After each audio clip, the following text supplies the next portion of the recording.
네, 안녕하십니까. 저 단국대학교에 재직 중인 이원곤이라고 합니다. 예, 저는 지금 뭐 여기도 나와 있지만 저 서양학과 교수입니다. 그리고 학부도 서양학과를 나왔고 대학원도 서울대에서 서양학과를 했습니다. 그래서 지금도 서양학과에 재직 중이고요. 그러다 보니까 사실은 뭐 누구보다도 순수 예술 그쪽에 어릴 때부터 오리엔티드가 된 그런 사람이고, 그런데 이제 나와가지고 뭐 제가 미디어 아트에 관심 가진 지는 20년이 넘었습니다. 예, 80년대 중반부터 관심 가기 시작해가지고 공부를 하다가 일본 가가지고 또 이론도 공부하고 들어와가지고 기획 일을 하고 이러다 보니까 서서히 한 발자국 한 발자국 옆방으로 가기 시작해가지고 문화정책 이런 쪽으로 가게 됐어요. 그래서 저는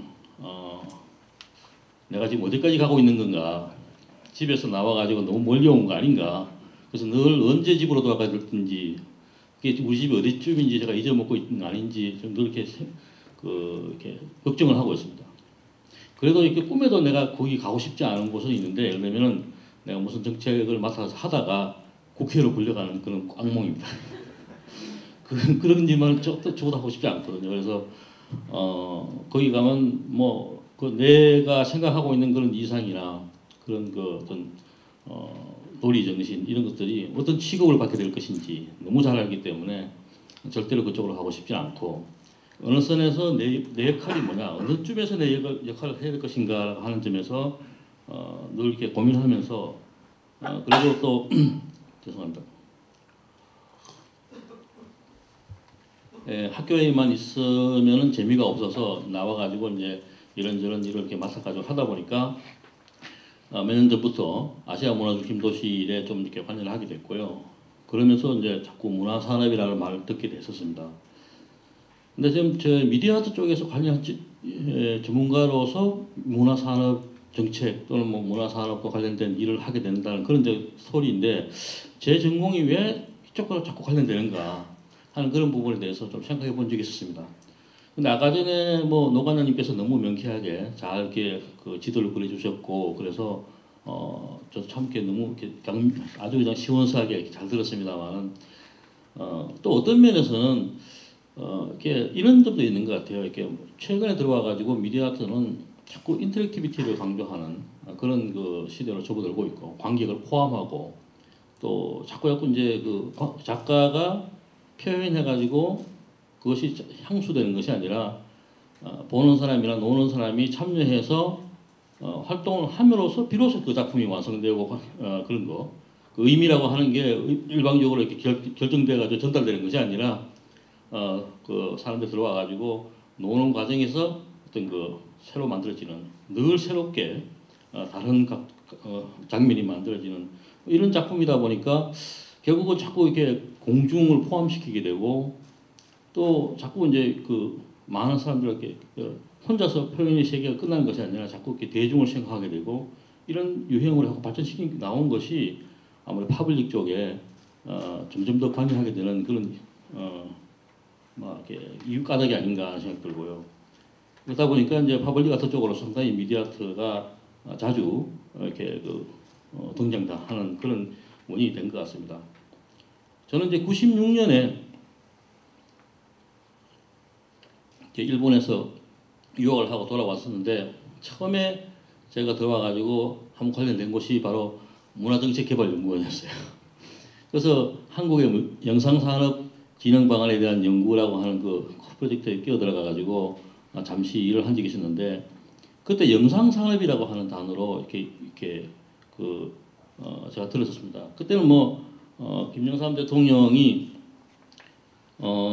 줄라기 공원 이걸 보면서 그 영화 한 편으로 벌어들인 돈이 현대자동차 2년 동안 수출해서 받아들일 돈보다 많다. 그래가지고 앞으로는 우리가 이쪽으로 나가야 된다 하는, 그렇게 이제 직접 얘기를 하고 그래가지고 실제로 이제 이때는 영상 산업의 전성시대였었습니다. 그래서 이제 그때 영국 계획서에 이제 참여하고 나서 딱 보니까 2000년에는 새로운 예술회가 있고, 그리고 또 2001년부터 문화 콘텐츠 산업이라는 또 단어가 생겨났어요. 그래서 그때부터는 영상 산업이라는 단어는 쑥 들어가 봤습니다. 그리고 이제 그 다음에 CT라는 단어가 나왔고요. 최근에는 문화중심도시 위원회가 설립돼가지고 문화도시의 그 열풍이 생겼습니다.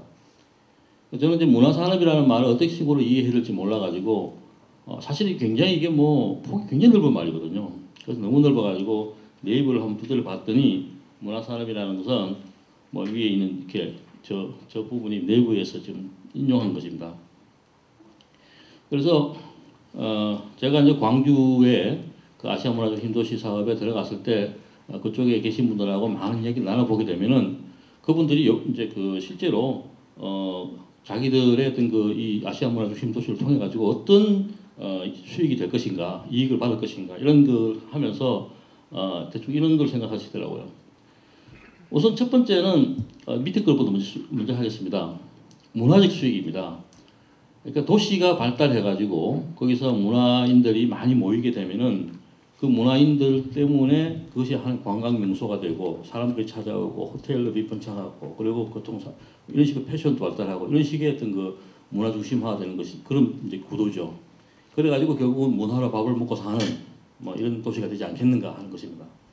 사실은 이런 예는 굉장히 많이 있습니다. 우리나라에 뭐 예를 들어서 옛날에 명동에 문화인들이 모여가지고 있었더니 고급 술집들이 들어오고 그다음에 패션의 거리가 되고 그래서 결국은 그 문화인들이 거기 살지 못하고 쫓겨나고 우리나라 인사동도 마찬가지죠. 문화의 거리인데 문화인들이 많이 모여야 되는 곳인데 지금 이제 점점 유명해지다 보니까 고급 상품들이 들어서게 되고 집시가 비싸지고 결국은 싼 그 임대료에 의존하던 화랑들이나 작업실들이 견디지 못하고 또 딴 데로 가야 되는 미국의 뭐 소코나 첼시 같은 데서 이런 일이 벌어지고 있지 않습니까? 이런 식으로 어떤 그 어쨌든 그 아시아 문화적 힘도시가 이런 문화적 수익으로서 자기들이 어떤 그 이제 도시가 발전하는 걸 기대하는 그런 게 있고요. 또 한쪽으로는 아까 전에 말씀드린 것처럼 영상 산업의 어떤 그 흐름을 이어가지고 구체적으로 이런 식으로 오브제 중심의 어떤 문화 콘텐츠를 발전시켜 가지고 그래 가지고 이제 그 산업화시키는 그런 방식을 이제 기대하는 거죠.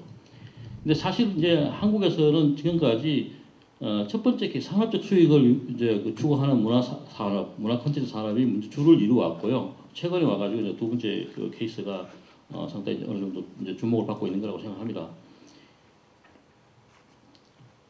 예, 그래서 이걸 하면서 첫 번째 나왔던 그 발상들이 90년대 주로 영상산업진흥 정책이 이랬는데요.